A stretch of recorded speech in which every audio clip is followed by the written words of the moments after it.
हम लोग बात कर रहे थे एक्सक्रीशन इन एनिमल्स की, और उसमें हमने पढ़ा था कि डिफरेंट ऑर्गेनिजम्स में एनिमल किंगडम के अंदर कैसे एक्सक्रीटरी सिस्टम जो है डेवलप हुआ। शुरू में ऑर्गेनिजम्स के पास कोई स्पेसिफिक एक्सक्रीटरी सिस्टम मौजूद नहीं होता था, वो सिंपल डिफ्यूजन के जरिए से अपनी बॉडी से वेस्ट निकालते थे। फिर नालियों का एक नेटवर्क आया जिनको प्रोटोनेफ्रीडिया कहते हैं, और इनके ऊपर फ्लेम सेल्स लगे होते थे जो वेस्ट केमिकल्स को बॉडी से बाहर निकालते थे। उसके बाद मेटानेफ्रीडिया आ गए, और मेटानेफ्रीडिया का काम ये था कि ये सिलोमिक फ्लूइड को, सिलोम के अंदर जो लिक्विड भरा हुआ होता है उसको फिल्टर करते थे और फिर वेस्ट केमिकल्स को बाहर निकालते थे। उसमें ज़्यादा एडवांसमेंट्स जो हैं वो इंसेक्ट्स ने की। इन्होंने एक नया सिस्टम बना लिया जिसको मल्टीगियन ट्यूब्यूल्स कहते हैं, और ये डाइजेस्टिव सिस्टम के साथ जुड़ी होती हैं और ये डायरेक्टली वेस्ट केमिकल्स को एब्जॉर्ब करती हैं। काम की चीज़ें जो है वो रेक्टम वापस एब्जॉर्ब कर लेती है, और बाकी वेस्ट केमिकल्स जो हैं वो बॉडी से बाहर निकल जाते हैं।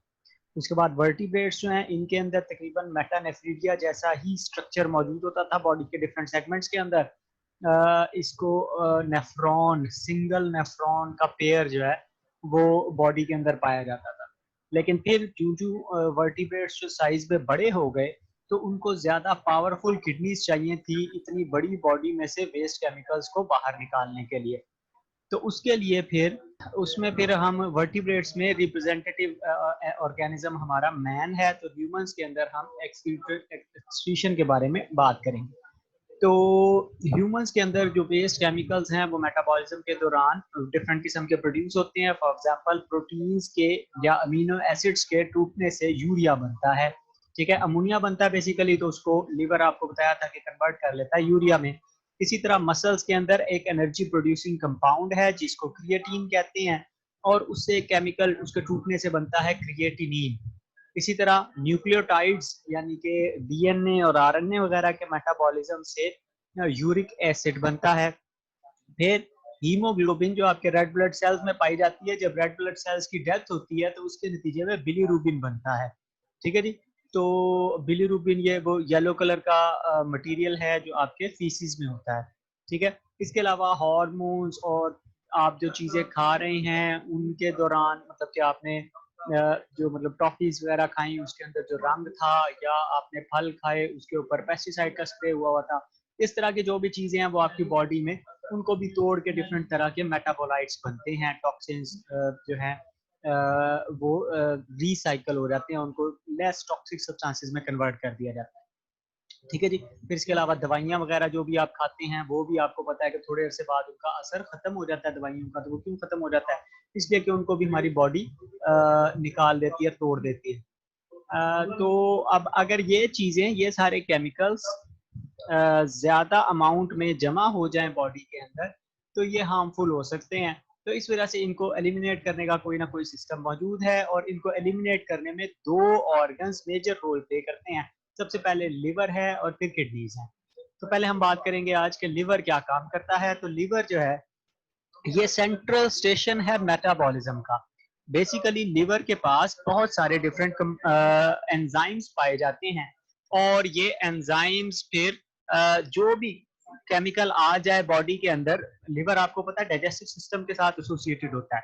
तो ये क्या काम करता है, जो केमिकल्स आप खुराक के साथ ले रहे हैं उनको ये रिसाइकल करने का या उनको लेस टॉक्सिक बनाने का काम करता है।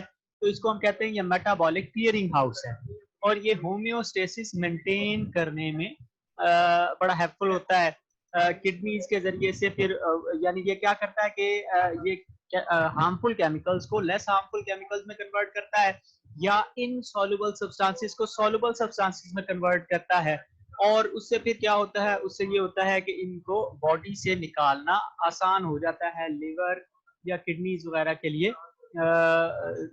मतलब लिवर उनको सॉल्युबल में कन्वर्ट कर देता है और किडनीज आसानी से निकाल लेती है।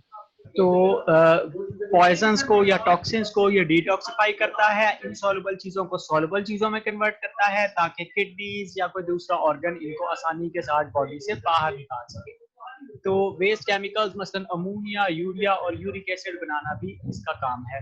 अब यूरिया जो है ये प्रिंसिपल एक्सक्रीटरी प्रोडक्ट है लिवर का, यानी कि लिवर में जो हमारी बॉडी जो मेन एक्सक्रीटरी प्रोडक्ट प्रोड्यूस करती है तो वो यूरिया है। और यूरिया कहाँ से आता है? यूरिया साइकिल के जरिए से बनता है और वो लिवर के अंदर हो रहा होता है, ठीक है।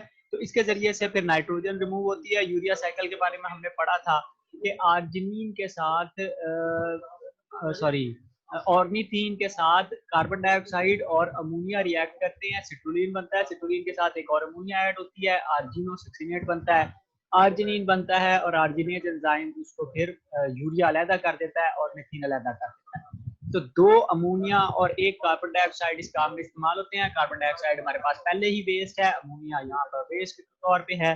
तो ये दोनों चीजें बॉडी से यूरिया की फॉर्म में निकाली जाती हैं, पानी की बचत हो जाती है। इसके अलावा भी लिवर बहुत सारे इंपॉर्टेंट रोल प्ले करता है बॉडी में, जो आपकी बुक के अंदर टेबल की फॉर्म में दिए हुए हैं, ठीक है। तो बहुत सारी चीजों की सिंथेसिस करवाता है। सिंथेसिस का मतलब है कि नई चीजें बनाना, मतलब अमोनिया, यूरिया और यूरिक एसिड बनाता है। और इसका फायदा क्या होता है? इसका फायदा ये होता है कि किडनीज के लिए आसानी हो जाती है पानी को बचाने में और वेस्ट केमिकल्स को एक्सक्रीट करने में, ठीक है। फिर इसके अलावा ये बहुत सारी चीजों की सिंथेसिस करवाता है। मिसाल के तौर पे आपके ब्लड में जितनी प्रोटीन्स डिसॉल्व फॉर्म में होती हैं उनको बनाने की जिम्मेदारी ज्यादातर लीवर की होती है, ठीक है। कौन कौन सी प्रोटीन्स है? मिसाल के तौर पे प्रोथ्रोम्बिन है, फाइब्रिनोजिन है, एल्ब्यूमिन है। तो ये प्लाज्मा के अंदर पाई जाने वाली प्रोटीन्स हैं और ये बनाता कौन है? ज्यादातर लिवर बनाता है, ठीक है जी। तो इनका काम क्या है? प्रोथ्रोम्बिन और फाइब्रिनोजिन दोनों ब्लड क्लॉटिंग में हेल्प करती हैं।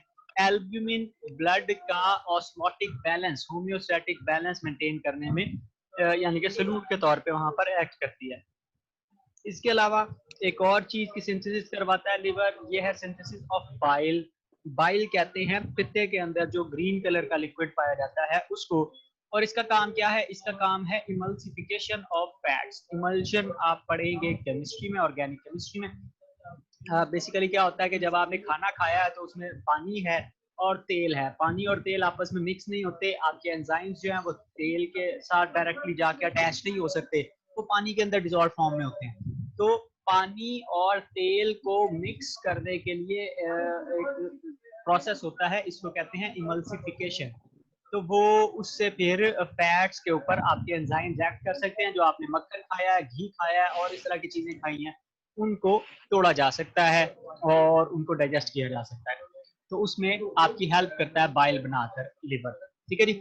इसके अलावा बहुत सारे लिपिड्स बनते हैं, मसलन कोलेस्ट्रॉल है, लिपोप्रोटीन्स हैं, ठीक है। तो ये कोलेस्ट्रॉल और लिपोप्रोटीन्स में, अब लिपोप्रोटीन्स जो है वो आपका, जो आपने मक्खन खाया, घी खाया, उसके अंदर से वो सारी चिकनाई को बॉडी में एब्जॉर्ब करने के लिए, एनर्जी को वक्ती तौर पे स्टोर करके रखने के लिए जो है लिपोप्रोटीन्स वो हेल्प करती हैं।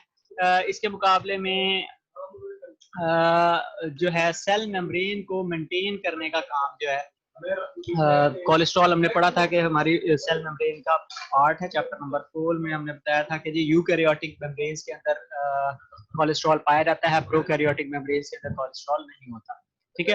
फिर लिवर आयरन को भी स्टोर करने का काम करता है। आयरन किस लिए चाहिए? आयरन आपको चाहिए हीमोग्लोबिन के लिए। तो जो खुराक आप खाते हैं, आपने सेब खाया, आपने पालक खाई है, आपने दूसरी चीजें खाई हैं, उसमें जो आयरन है उसको निकालना, उसको स्टोर करना लिवर का काम है, ठीक है। इसी तरह ग्लाइकोजन की स्टोरेज का काम करता है। ग्लाइकोजन आपको पता है उसका मेन रिजर्व हमारी बॉडी में लिवर है, थोड़ा बहुत मसल्स में भी पाई जाती है।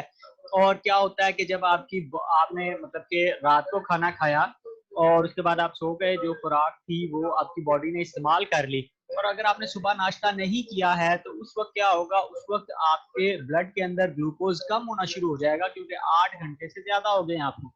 तो फिर क्या होगा कि वो ग्लाइकोजन को तोड़कर लिवर जो है वो एनर्जी प्रोड्यूस करके आपके ब्लड को देगा, ताकि आप अचानक से मर ना जाएं, ठीक है जी। फिर कन्वर्जन का काम है ग्लूकोज को ग्लाइकोजन में कन्वर्ट करना और जरूरत पड़ने पर ग्लाइकोजन से ग्लूकोज निकालना, ठीक है। इसी तरह जब आपके वो खलियां पड़ी होती हैं तो लैक्टिक एसिड से ग्लाइकोजन बनाना या ग्लूकोज बनाना, ये सारा एनर्जी स्टोरेज और एनर्जी यूज करने के जो काम है, ये कन्वर्जन मुख्तलिफ तरह की, ये भी आपका लिवर कर रहा होता है।